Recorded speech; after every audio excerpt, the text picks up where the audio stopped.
परमात्मा के चरणों में आकर के आपको एक विशेष ज्ञान होगा कि हम जो काम कर रहे हैं, जो संपत्ति जोड़ने की हम चेष्टा कर रहे हैं, इसमें हम रहेंगे कितने दिन। तो उसके लिए विकल्प है कि परमात्मा के चरणों में लगो, भक्ति करो। परम पिता परमात्मा पूर्ण ब्रह्म सर्व सृष्टि रचनहार कबीर परमेश्वर जी की असीम रजा से आप सभी पुण्यात्माएं सत्संग सुनने के लिए उपस्थित हुए। सत्संग में आने से प्राणी को अपने मूल कार्य की जानकारी होती है। मानव शरीर किस लिए प्राप्त हुआ था, इसका मूल उद्देश्य क्या है, हम कर क्या रहे हैं। जब तक प्राणी को सत्संग नहीं मिलता, ये कोई भी कार्य कर रहा है उसी को उत्तम मानता है। कोई कसाई का काम करता है उसको भी श्रेष्ठ मान रहा है, क्योंकि उसने दादा परदादा यही काम करते देखे, तो उसको कोई ऑब्जेक्शन नहीं। इसी प्रकार कोई शराब पीता है तो शराब पीने वाले को भी बुरा नहीं लगता, क्योंकि उसके साथी सभी उसी कार्य को सहर्ष कर रहे होते हैं। इसी प्रकार कोई चोरी करता है तो चोरों का ग्रुप भी भिन्न ही होता है, तो उनके सब के विचार एक जैसे ही होते हैं, इसलिए उनको वो काम बुरा नहीं लगता। सत्संग में आने से परमात्मा का विधान ज्ञान होता है, परमात्मा के नियमों की जानकारी होती है, और फिर इसको पता चलता है कि जो कार्य मैं कर रहा था वो कहां तक उचित थे। फिर वो त्यागने की चेष्टा करता है और एक दिन उनसे विमुक्त हो जाता है। ठीक इसी प्रकार सत्संग में आने से हमें एक और ज्ञान होता है। हम कौन हैं, कहां से आए हैं, हमारा उद्देश्य क्या है यहाँ रहने का। ये जीने मरने वाला जो सिस्टम है, सिलसिला है, ये है क्या। आज हम कितना अच्छी तरह अपने बच्चों में, अपने रिश्तेदारों में, भाई बहनों के साथ प्यार से रह रहे हैं। इनमें कितना मोह है, इन्हीं के लिए दिन रात हम प्रयत्न करते रहते हैं। सारा दिन कमाते हैं, रात को भी नहीं सो पाते हैं और टाइम भी करते हैं, और फिर पता नहीं हम रहें या ना रहें, हमारे साथ जो बच्चे भाई बहन माता पिता हैं उनका कितने दिन का संयोग हमारे साथ है, वो कभी भी जा सकते हैं। फिर हम क्या करते हैं, रोते हैं, बिलखते हैं, उनको याद करते हैं। तो ये बहुत बुरी बात है। हम कितना अच्छी तरह यहाँ रह रहे हैं, फिर मृत्यु होती है, कितना घिनौना कर्म है ये। और फिर भी हम इससे मुक्ति का प्रयत्न नहीं करते, तो हम पत्थर हैं, इंसान नहीं है। अभी तक तो हमें पता ही नहीं चला था कि इसका कोई विकल्प है, इसका एंड भी है।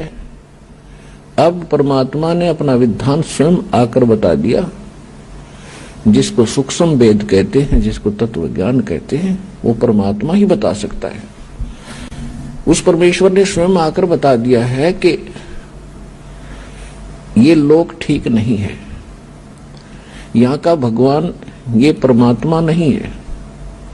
परमात्मा का अर्थ होता है श्रेष्ठ आत्मा। यहाँ का जो मालिक है ये परमात्मा नहीं है। परमात्मा उसे कहते हैं जो कभी किसी को दुख ना दे, केवल सुख ही दे। और भगवान कहते हैं जो भोग्य पदार्थ प्रदान करे। तो परमात्मा तो एक ही है।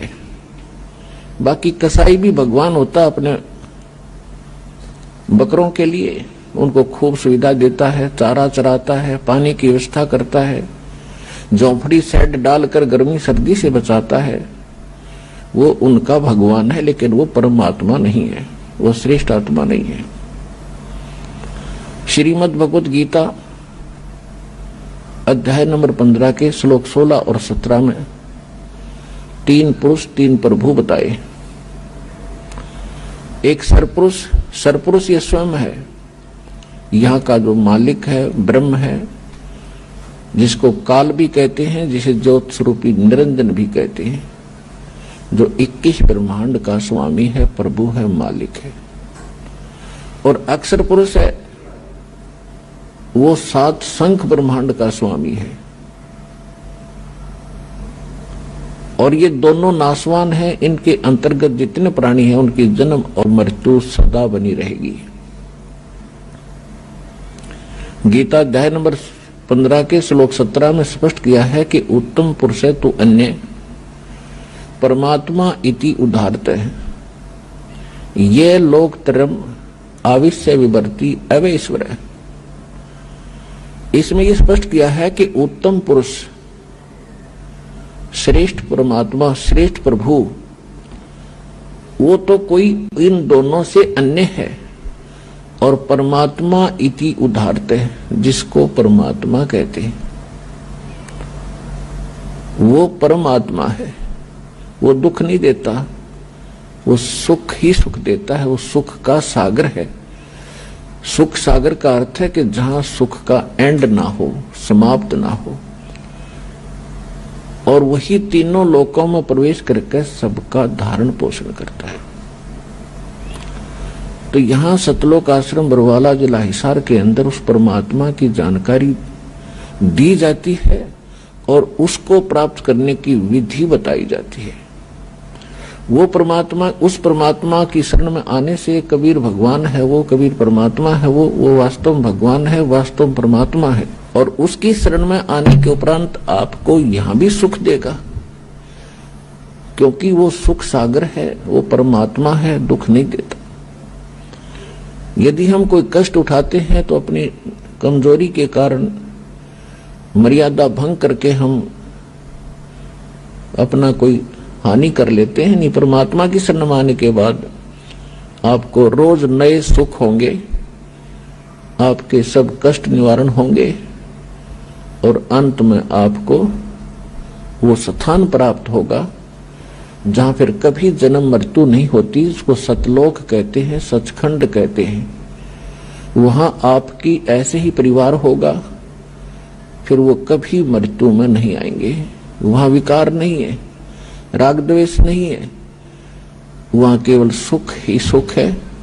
वहां आप पहले रहते थे, वहां आपको बहुत सुख था, उस सुख को छोड़कर आप गफलत करके यहां आ गए इस गंदे लोक में। अब आपको वो सुख याद आते हैं कि काम ना करूं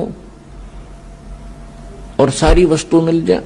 सबकी नीत ये है कि काम करना ना पड़े, सारी सुविधाएं उपलब्ध हो, बड़ी कोठी हो, कार हो, घूमन फिरने खूब बाग बगीचे हो, फवारे लगे हो। तो यहां तो वो हो ही नहीं सकता। यहां चाहे पूरी पृथ्वी का राजा बन जा, उसने भी काम करना पड़ेगा।